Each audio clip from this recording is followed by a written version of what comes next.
Good morning. Welcome to the Art of the Profitable Lifestyle Gym. I'm your host, Chris Thornick, along with Andrea Ramos, our marketing director. Good morning. Good morning. How's it going? Good. I'm excited about today. This is part two.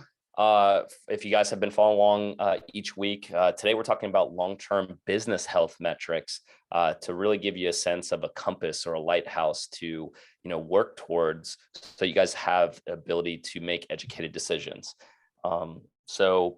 Welcome to part two, and we're going to dive into business metrics. Yeah. So last week we talked about like the metrics to look at on a weekly and monthly basis, which are good. I think they kind of tell you, it's almost like I just had a visual of like you're on a ship and like I'm sure the captain like deviates a little bit like every hour, but those deviations really can take him like far to the west or east, depending on like where he's trying to go. So this podcast episode is really going to help us like expand upon the metrics that are actually taking you in the direction that you want to go and not just kind of course correcting in real time. So we've kind of looked at like 5 specific metrics that you have used over the course of, your years in owning a gym that really tell you like if you like the direction that you're going in. So let's start with the first one. What would you say is the first metric that you find a lot of value in, that I think not that many people even talk about, that you like put a lot of weight and importance to? Yeah, this one's going to be average membership value, and it's not to be confused with, average client value. So average membership value is basically all of your group membership revenue on a monthly basis added up and divide by your total paying members. And what that's going to represent is the average membership price point. And what we want that to do is, essentially add up to enough total revenue to cover the cost of running the business, paying yourself, profit, so that every single month, you're not relying on new sales to cover your bills. So that's a good indicator of, do I have my business program priced right to be profitable, be successful long term. Yeah. And I think this is really important even when, like, because we'll ask gym owners like, hey, what are your prices at? And they'll be like, oh, I charge, $195. And that might be like one of their price points. But the difference between the price point and the average membership value is that you are taking all of your paying clients and finding the average of what that monthly group membership is.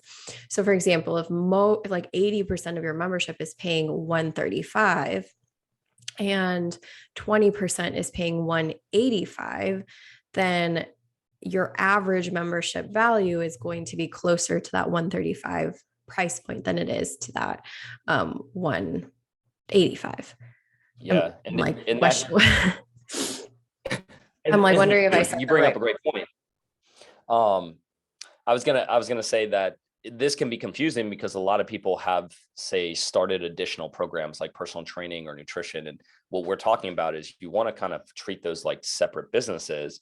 But if you're generally interested in growing group, fitness and making that your primary business and making it a profitable business, we're saying, hey, delete all those other things from this equation and solely focus on that. And to Andrea, your point, we're seeing this on a regular basis from owners. They'll give us the current member rate, and then that average member rate could be as high as $100 off from what current member rates are. And that's a problem. That means that you're significantly undervaluing the current market rate. And we've got to, change that, because that's the destination. We want to get everybody on that current market rate. And, that's the feedback, I would say. And what we've just determined is saying, okay, we're off by, say, $50 to $100 from a current market rate. What do we need to do to increase that rate? How are we going to do it?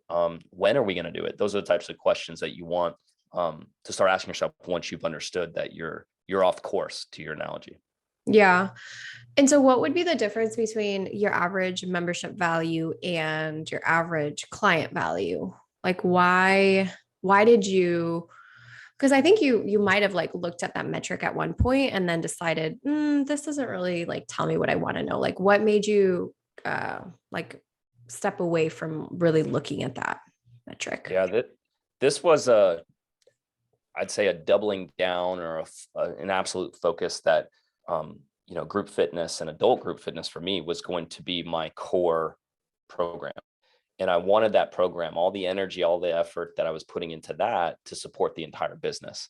So when we started doing that, we realized that it was easier to run the business. It was simpler because we only focused on one key, passion of who we wanted to serve from a type of client. And everything else, didn't matter. And here's what I mean by that is it can get confusing when you start factoring in, say, personal training rates, and all of a sudden you can make these, sales that start to add up into the thousands because people pay in full. And it can throw the awareness that, your average membership rate is actually at a healthy number. So that's one of the reasons why we want to make sure that we're not averaging out one-time sales and factoring in that creates this inaccurate number. And then two, you could be placing people, in this, say, roster that are on holds or on different, they could be kids in your program, and it's not a good representation of the quality or the value that your group actually should be priced at. So it started actually forecasting some, inaccurate information. So when we stripped it down and we said, hey, this is a reflection of the quality of our service, this is a reflection of our prices that we need to charge. And when you run the math, you start realizing that, I need to charge this amount. And if it's not at this level, that's the red flag. So it can be hidden or masked if you start including all these different programs. And the last part of it is that some of these other programs could be, essentially covering the cost to run your group program.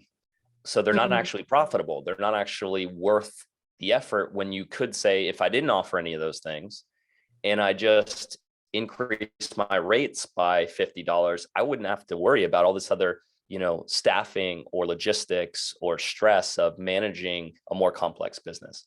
So that was our understanding of saying, if we really looked at each individual membership average, are we on track for a profitable business within that? And then that's when the eyes started opening and saying, we're doing a lot of extra work that we don't need to if we just increased our overall value for our entire membership. Yeah. Yeah. It's almost like a GPA. Like if you have like a 3.8 and it's a straight A student, but they got an F in PE, whatever. I'm just picking a subject. You wouldn't know like, oh, you're actually kind of failing at this one particular subject because like your GPA is a 3.8. And so although like it looks good and it's like a little bit inflated, it doesn't actually like tell you a full story. And so I think what you're saying is like, I stopped just looking at the grade point average and looked at like the actual class or program. Yeah, that's a great example. Cool. So I think that helps you just like really see the health of your group auto pay. But then what would you say is another metric that you're always looking and observing? Yeah, this one I think is maybe not even viewed as a metric, but it should be a health marker. It's your income, on a regular recurring basis. And this is how it shows up is like, this is a representation of your financial stability, your stress levels. Even, I hear a lot of owners struggle with, confidence that they're going to get a paycheck next month.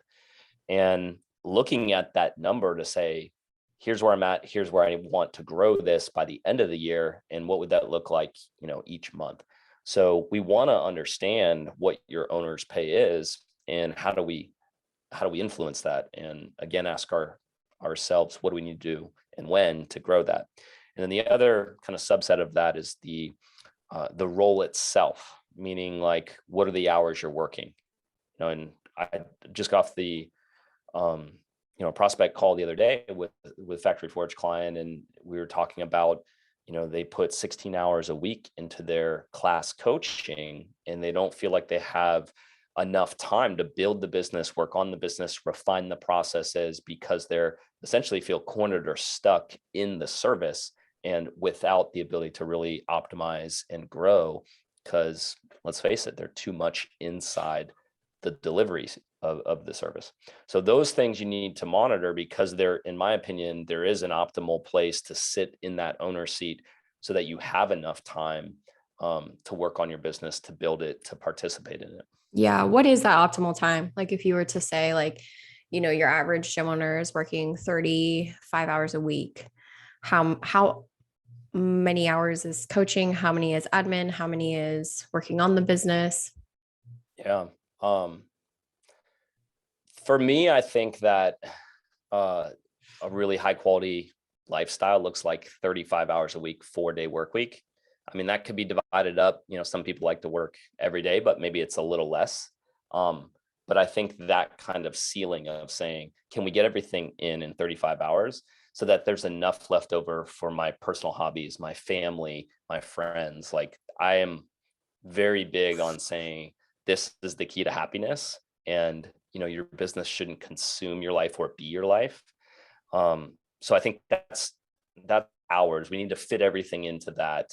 And if you're going over that, you really need to question how much you're doing. Is it adding up to the ROI in terms of income and having enough personal time and family time?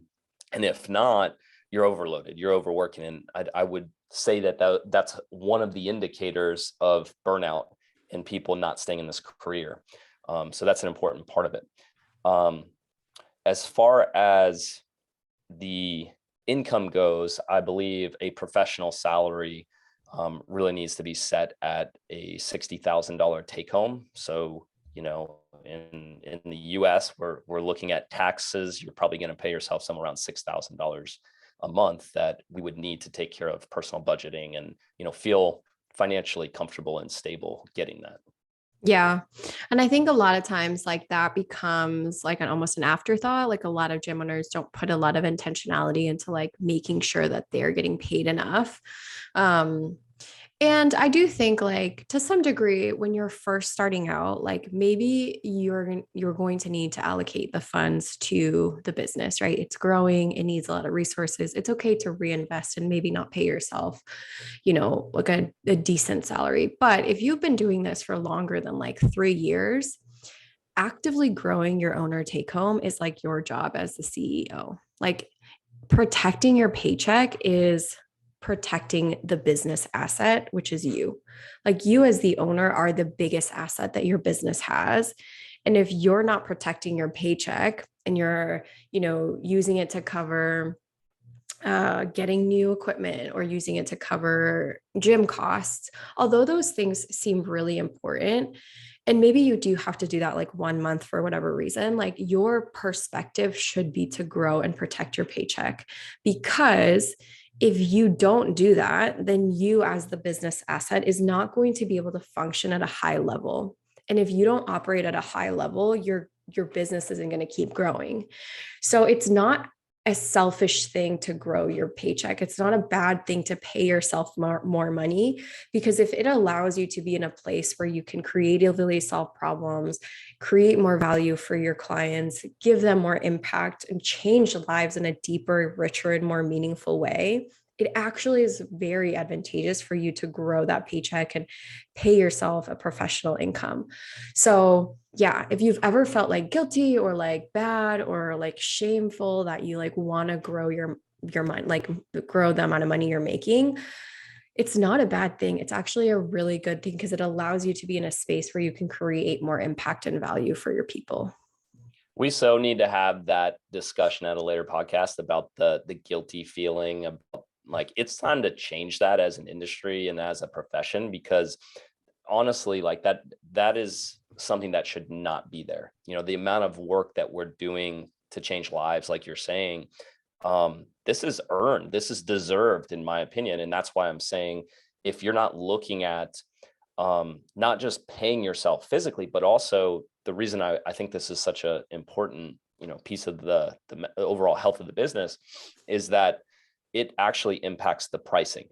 So if you don't build yourself into the business and in turn calculate that into the prices that you're charging, that's often one of the reasons why people feel like they can never get to their ideal income, is they never foreshadowed it. They never put it into the plan.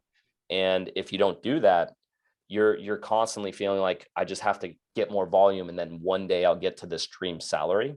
And if you're thinking like that, that's, really not starting with the end in mind. And that's not a real plan. That's kind of like a Hail Mary and, kind of hoping that you'll get there. And that's not how you do business. You have to be smart, calculated, you have to be organized. And that's what, having a strategy looks like. Yeah. So I guess the last thing is this: if you haven't grown your take home income in the last 2 years by like any amount, I think that's worth exploring and looking into. Because if you're not on top of that, no one else is going to be, right? Like, you are responsible for that area of growth as the owner, CEO, business owner. And honestly, you're like your own boss. So like, it's like you, owner operator, has to talk to like the CEO, which you're the same person, just a little funny to think about. But you have to start having that conversation. You have to start thinking about it because no one else is going to do it for you. Yeah, one of our clients, Steven, we actually built into his 90-day objectives, like, this is where you need to be from an income standpoint. And if we looked back over his notes, it was like increasing $500 every quarter, to the point where when we first started, he was at like $2,500, after working with us. And then now he's, closer to $6,000. And it's just interesting too, to look at it, guys, where it's not about like getting there overnight. That's not the goal in terms of growing your business. Incremental growth kind of looks at this long form, kind of upward trajectory. Business doesn't always work like that. It'll go like this, but over time is what we're looking at. So don't get overwhelmed like, oh, how am I going to get there next month? This is built, and this is about creating a solid foundation so that every single month becomes predictable, that you're going to take that as a paycheck. Yeah. Cool. Kind of went on a little tangent there, but I think it was really important because paying yourself, especially in the gym industry, I think is something we're both like passionate about. Like, how do we create more careers where gym owners are making the money that they want to and need to support their lives and ultimately do this long term? You deserve it.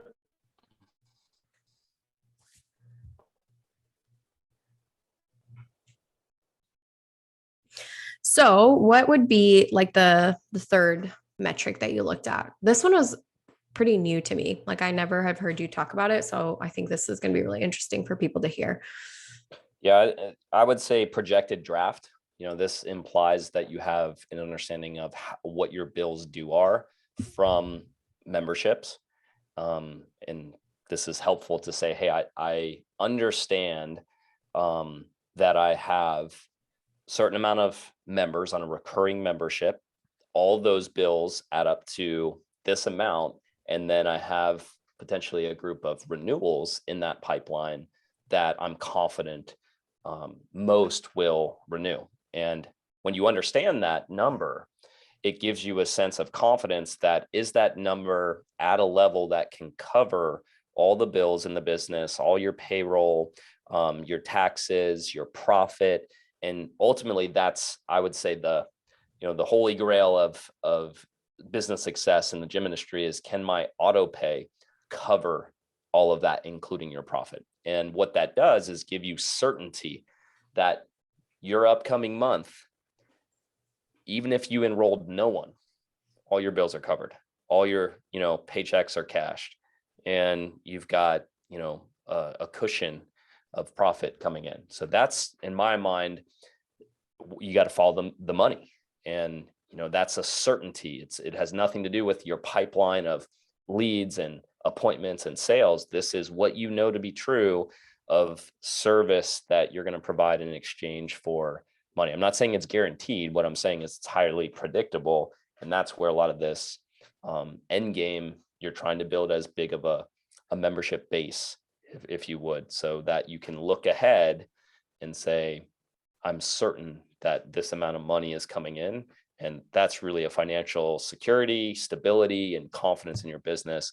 And that's where I think a high degree of satisfaction lies, success, tied to running this.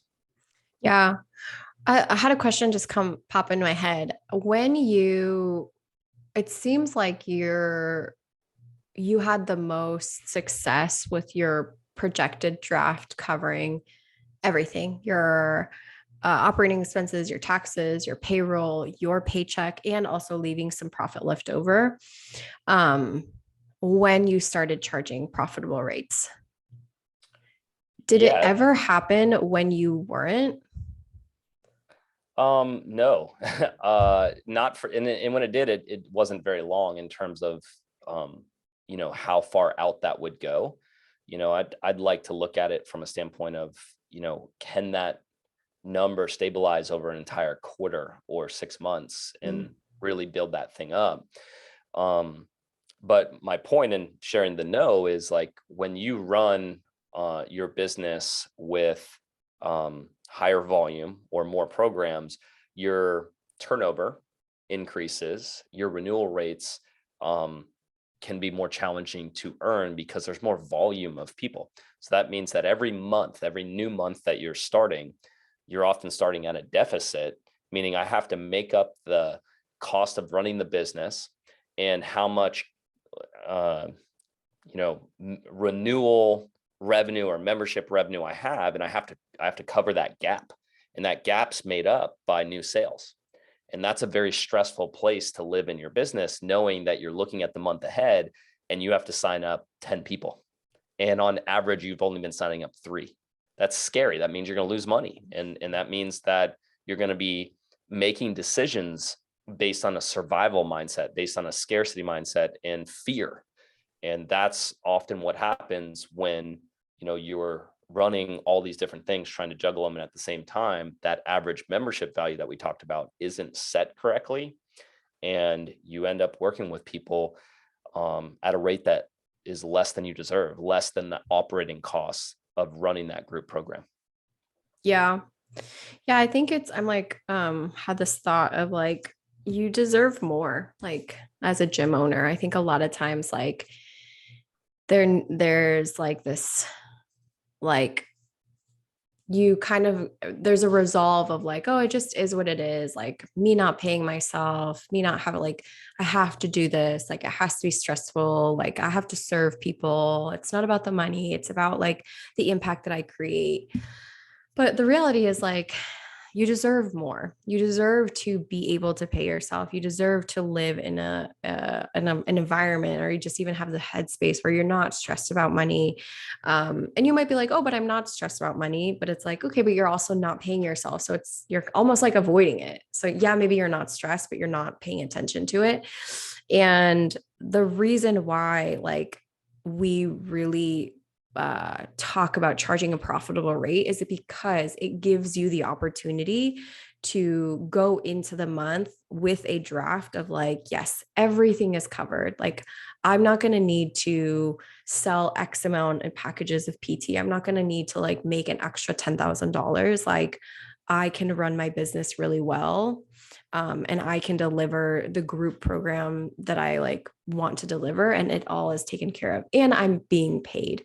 So I think if you've kind of gotten to this place where you feel like, this just is what it is, like this is what it means to run a gym, we want to remind you that that's not the case. You deserve more. You deserve to be paid. You deserve to like live in an environment that's stress-free. You deserve to run a business that supports you, your lifestyle, creates impact for your members, and isn't something that you walk into at the beginning of the month feeling like, oh gosh, here we go again, like how am I going to do this?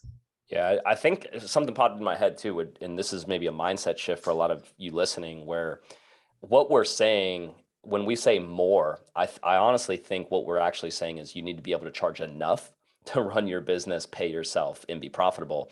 And it's like that's the break even, in my opinion. But when we say more, I feel like there's thoughts of guilt or thoughts of insecurity, like you're taking money out of your member's pocket. And really what we're saying is you're just trying to get to the standard of running a successful business so that it's a good deal for you. And there's so many people having these gut-wrenching feelings about the more, like I got to charge more, almost like it sounds greedy. And I'm like, you need to price yourself to be able to provide enough for Mm, and you know, and like that's a really important piece of this is we're not trying to, you know, uh reach for riches. We're trying to create a professional career that you deserve because of the work, the outcomes that we're creating, and the impact is deserving of that professional income and profit. So that's the big thing, I think, from my standpoint of when I implemented this, it was really looking at it as like, this needs to be enough, like the minimum, right? The minimum amount to operate this business as a professional needs to be here. Anything less than, you need to seriously consider, you know, closing up or, you know, is it worth it? mm. Is it worth it? Yeah. Yeah. It's a great way to look at it because more isn't even like you're saying, it's not even like you're reaching for riches, which by the way, money mindset, if you were reaching for riches, that's okay. Like you don't have to be a bad person if you like want to do that. But that's a whole other conversation, another tangent. But Right. kind of where our industry is like more like you put it is actually just kind of like the baseline of what we want to level up the standard for what does a career as a gym owner mean, you know. Cool. So that is the third metric. What about the fourth metric? What do you also look at when it comes to like sales and marketing? Yeah, this was broken down by my long time ago business mentor. And I really love the analogy is basically we have two categories of how the business of, you know, group fitness works. You have get them and keep them. And for this particular one, you know, the keep them um, metrics, I look at my renewal rates. And basically every time someone comes up for a renewal, I like personally having membership terms. I think it's like a commitment of saying this is how long I think that the results are going to take for you, but also a reasonable amount of time for uh, you know, them to put the work in and mentally understand that the work does require this amount of time to get that outcome. So in fitness, it's just time and effort. You know, like I can't force it, and you know, it may happen sooner, but reasonable is the key word behind the membership term. So for me, every new client goes through a 3-month membership term and then renews into an ongoing 6-month renewal period. And what those things do, even though the memberships are automated in terms of their renewal, we're looking at those particular renewal points to say, is that at a rate that creates a net membership growth? So in one end, I need to monitor that my attrition rate, you know, I'm able to get essentially in my model, I look at 3 members a month is my um, you know, loss, and it's about, you know, 97% renewal rate, or however you want to look at that if you had 100 members. So depending on where you're at in your membership base, you know, we have to find what that renewal goal is for you. But I think a reasonable standard would be, can I earn an 80% renewal rate? And understand that in the gym industry, people are going to get jobs. People, you know, 20% of the people coming up for renewal may have a significant other that takes them away to another area, and you can't control that. So that natural attrition we have to look for and account for. And that's why I'm saying in our model, we try to focus on 80% renewal rates. And then anything lower than that, that's a good indicator of what can we change? What can we impact? And we go look at those people that didn't renew and say, was it a process thing? Was it something that I could have controlled? Was it something that I could have prevented at the point of sale if I did a better job, you know, qualifying? So those things are important, but it requires you to understand what those renewal rates are and then go look at the actual service that's being provided at those points. Yeah.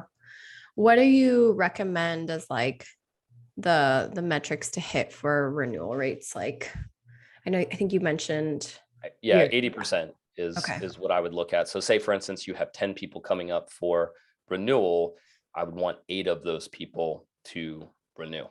W- And oh, What go ahead. has been like if it drops below that, what has been like the thing that you realize like, yeah, over time, what impacts that to staying at 80%? Yeah. So um, during the first phase of the membership for us, like the first 3 months is what we call the initial coaching program. That is one of the harder ones to really get up to 80. I see typically people hovering around 40 to 50% renewal rates within that. And here's why. That has more to do with the quality of the enrollment. Did we take the time to get to know that person's goals? Did we take the time to understand, how far they live or work from the facility? Was it stretching them financially to do this? Were they actually committed and mentally bought into the process that this is more of a lifestyle and the expectation is to get them on track, but it's really the goal, the long-term goal to live a healthy lifestyle and know that we're the people that can help them do that year round. So that's a good indicator of did I select the right person to work with? And then another piece of that of once they actually start the program, are we reaching out to them? Are we, having attendance accountability so that during this phase of someone really learning to live a healthier lifestyle, they haven't arrived there yet. So, do they have all the tools and resources and touch points necessary from their coach to actually help them develop from I'm motivated to then I'm disciplined?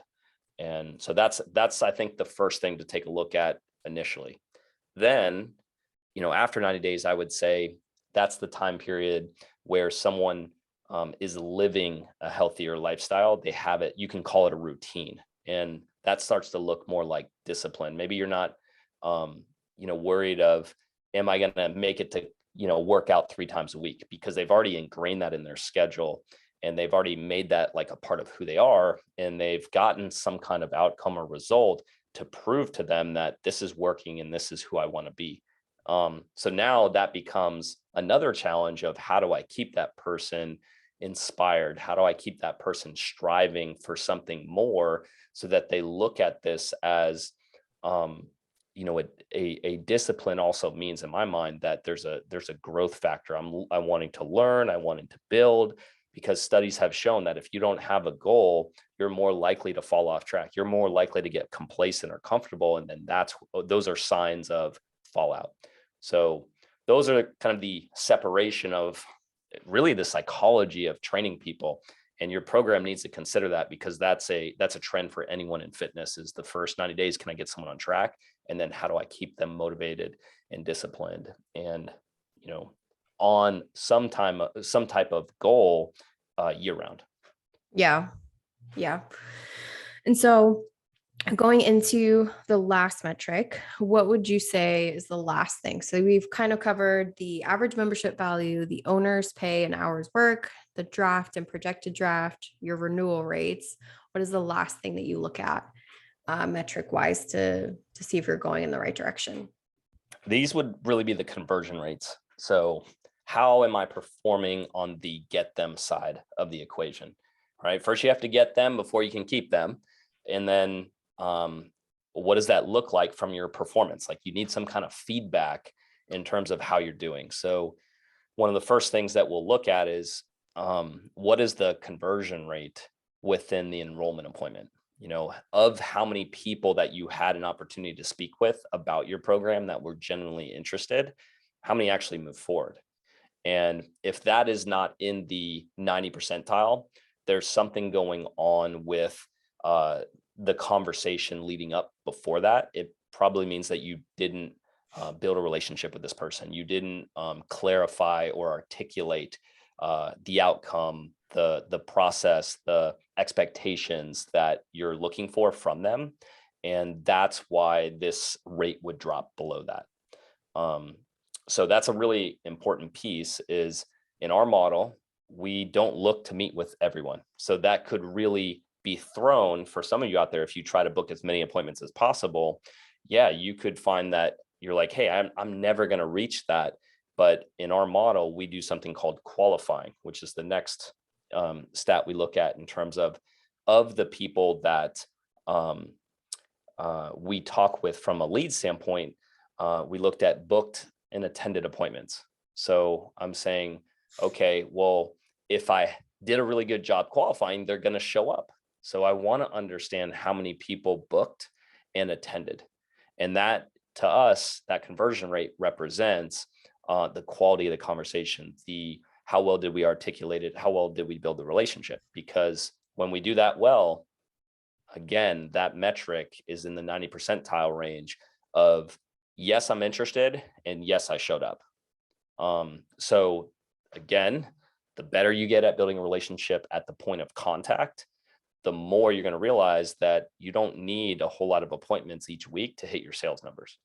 The more you're going to get back in terms of your personal time, your family time, your business building time, and the less you'll feel like you're chasing unqualified people or people wasting your time or people price shopping, however you want to justify it in your mind, but you're in control of that through your process of what we call lead follow-up or qualifying. The last real number on the conversion side I look at is of the total number of leads, how many are signing up?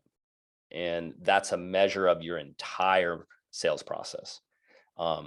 And you could say the quality of it, and is there enough steps? Is it clear? Is it simple? Does it really create a buying experience for the prospect to learn everything that they need to know and gain confidence to move forward? That number represents, on average, I'd say about 10%.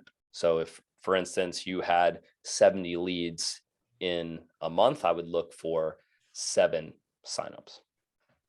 Got it. And something that you said that it made me think, like when you were talking about the qualifying process, I think a good indication that you don't have a good qualifying process is if you're really like stressing or trying to convince someone to show up to the call. Like if you're Right. like, I need to send reminders, I need to send the social proof, I need like, it almost is like this convincing energy. That's an indication that you didn't actually build a relationship. Because yes, like people appreciate like a follow-up, like reminder text, like that's fine. Like that's just a more of a logistical thing, but you're not trying to like convince someone to like show up to the call because the relationship that you built via text is going to do that for you already. That's why you have like a 90% like show up rate, or like I was looking at our clients like booked to actually showing up. It's somewhere around like the 90 to 100%. And it's Right. because they're actually building a relationship and like, not just like, hey, what are your goals? Awesome. Here's the next step. Like you slow down that process in order to really solidify the relationship, build trust, and then invite them to the next step. And so when you do that correctly, you're just sending out like a 1 or 2, reminders before the call so they remember to show up. But it's not like you're having to like drill them with like, hey, did you sign up? We still have a room in our calendar. Oh, just following back up. Just want to make sure if you want to sign up because we're running low on spots. Like, okay, everybody knows that you're not running low on spots. Like, so you can stop sending that automation. Like, what you really want to do is slow down and like build a relationship so that that graspy, convincing energy is like not actually even needed. Yeah. And truthfully, I'm thinking back to this past month of, reviewing client numbers, and one of our clients did like 65% close rate. And, that's a red flag. And I'm like, why is that? And when we always look at that conversion rate, we find that it was a rushed qualifying conversation where we missed some subtleties in the text or the conversation that we should have paid more attention to. We should have challenged. So there's leading indicators for sure. Yeah. Yeah. So I think that that is like just a good overview of like the 5 metrics that you want to look at when you're trying to decide like, or just even like, yeah, look at your numbers in a really methodical, strategic way. Because your business, like we said last week, your business will always tell you what it needs. You just have to pay attention. You have to know the numbers intimately. You have to know what's going on. You have to know what's normal for you versus what's changed. And that all comes from really understanding your numbers. I think like something that might be happening is you look at numbers like in a really lump sum way. Like, here's what's in my checking account. Here's what, like, and you kind of do this like napkin math, or like, here's how many leads came in, or like, like it's, you don't actually understand like what is the story of your business. You have this like gauge ballpark analysis, and that is stopping you from growing because you're not actually able to make strategic decisions based on what the numbers are telling you. And Yeah. so And go ahead. I was going to say, just to give some more clarity for our listeners, really, like, these are the specific numbers I would set the standard for. If we set the standard for income, we set the standard for hours. If you guys really are looking at charging a professional rate and maintaining a financially stable business, a successful business is what I would call it from that standpoint, I would work towards these numbers: 70 leads, okay, turning into 15 booked appointments, 12 attended, and then 7 signups. And if you can work towards that on an ongoing basis, what you will find is a business that consistently replaces the natural attrition and grows the net membership base while affording you the ability to market and promote your business in a healthy, strong way when you charge the right rates. So you will find that you have every resource you need to be financially successful and business resource heavy, which is what most people need, Andrea, and why there's such a big hole or gap. It's not just about the owner's income and the money side. It's also giving the business that's starving enough resources so that it can do all the tasks necessary to keep this engine, this business engine, running and fueled properly. Yeah. Cool. Yeah. So hopefully this give you just like a big picture overview of some of the numbers that you want to look at, some of the things you want to consider. So if you are listening, if you've been listening to our podcast for a while and you're like, hey, yeah, I resonate with what you guys are saying. Like, I want to create a simple, lean, and profitable gym. And I want to really like start elevating the level of service that I offer, which then in turn would like increase the amount of money that I can charge for my group program. But you're not sure how to do that, what to do, how to get there. That's exactly what we do inside of our 12-week Factory Forge Momentum program. It's a marketing and business coaching program for brick and mortar gym owners who are really kind of stuck in this place where, like, you know what you offer is valuable, but you don't actually know how to add value to the program and like promote it and position it in a way where people will buy. And so if you're like, hey, I'm selling my group program for like $150 a month and it's just not enough. I have to like add nutrition and I have to sell PT. And before I know it, like there's this like complex business that I have. And by the way, I'm not home enough and I don't have like a life to enjoy. And you really want to simplify and create a group program that you can sell at a profitable rate. For you, that rate might be $200, might be $220. Like, we don't really know until we actually sit down and look at your numbers. But you want to make that leap from like, I'm undercharging group and like super busy, to I'm selling a profitable program and like can pay myself and have like a lifestyle that I enjoy. Head to www.factoryforge.com/momentum and apply to work with us. So how the process works is you get on a 15-minute call with Chris.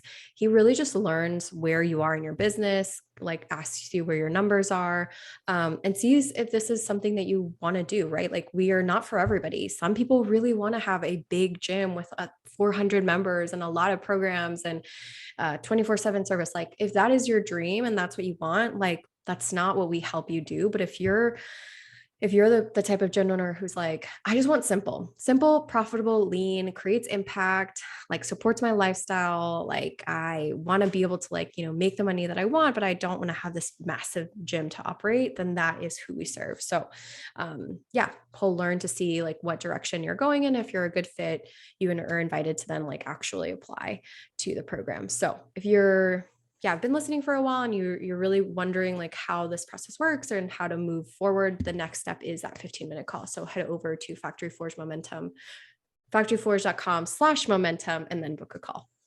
Cool. Thanks, guys. See ya.